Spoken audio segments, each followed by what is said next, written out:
Bonjour, bienvenue à toi aujourd'hui. Bienvenue à toi. J'ai une belle, merveilleuse histoire vécue à partager avec toi.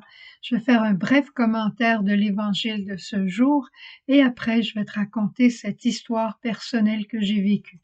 C'est vraiment personnel, mais je pense qu'on peut la partager pour la gloire de Dieu.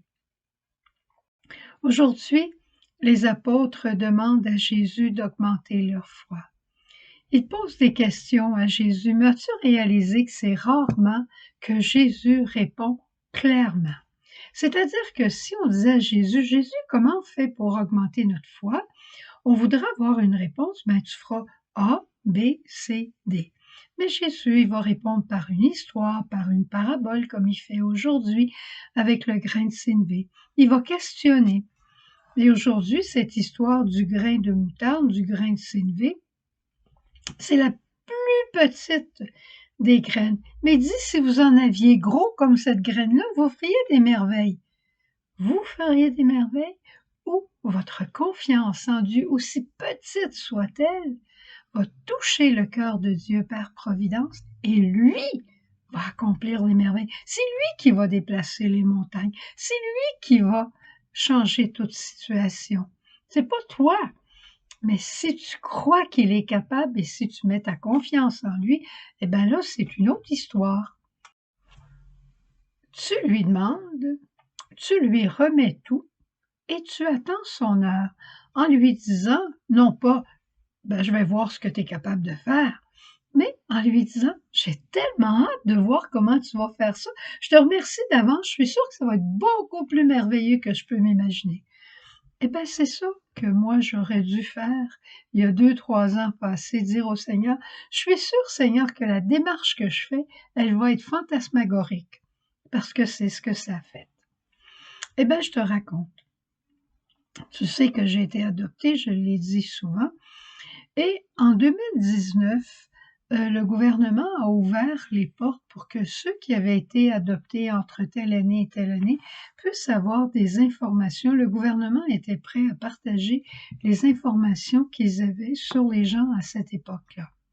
Il faut dire que Sœur Jeanne, de son vivant, dans les dernières années, j'étais avec elle pas mal tout le temps, elle me demandait très souvent, Suzanne, est-ce que tu connais tes parents biologiques?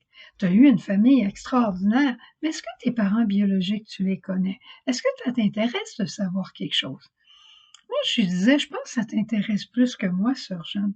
Moi, ça m'intéresse pas. Elle disait, tu devrais y penser.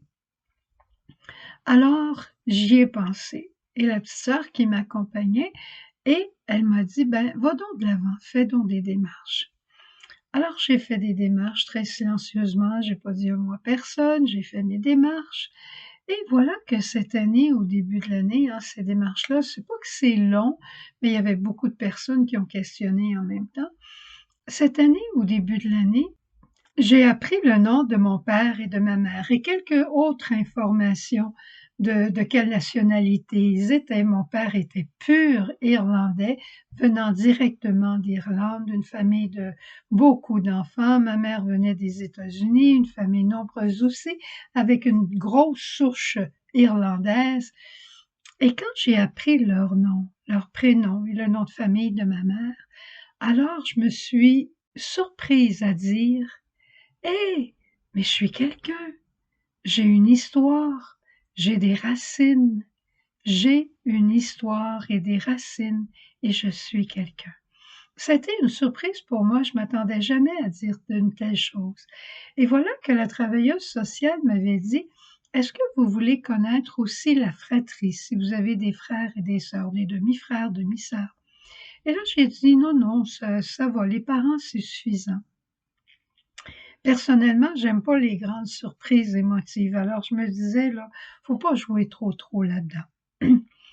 Mais voilà qu'ayant connu le nom de famille de ma mère, j'ai fait quelques recherches et j'ai trouvé un frère qui venait tout juste de décéder une année avant et qui portait son nom. Alors, je me suis dit, sur l'avis nécrologique, c'était marqué que ce frère laissait dans le deuil aussi son épouse, ses enfants, mais 4 sœurs. Alors là, les yeux me sont devenus grands ouverts, mon cœur s'est agrandi tout d'un coup et j'ai dit, j'ai 4 sœurs vivantes. Oh, ce que j'aimerais ça les rencontrer.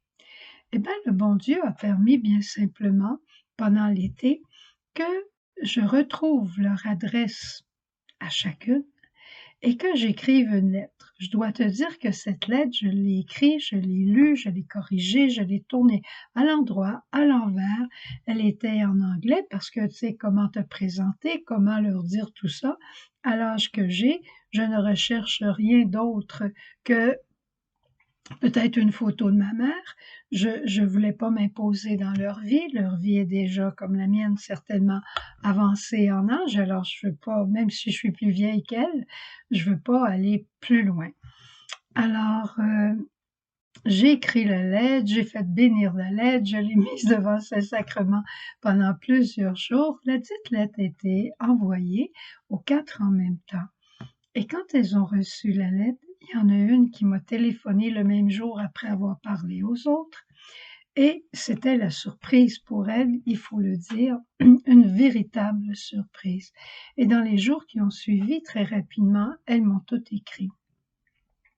Et comme je leur disais, au mois d'octobre, je trouvais que c'était un beau mois pour aller du côté des États-Unis. Au mois d'octobre, à passer à travers le Vermont, à travers une partie de l'État de New York, les couleurs sont magnifiques, et je voulais aller prier au cimetière sur la tombe de ma mère. Ça m'apparaissait très important.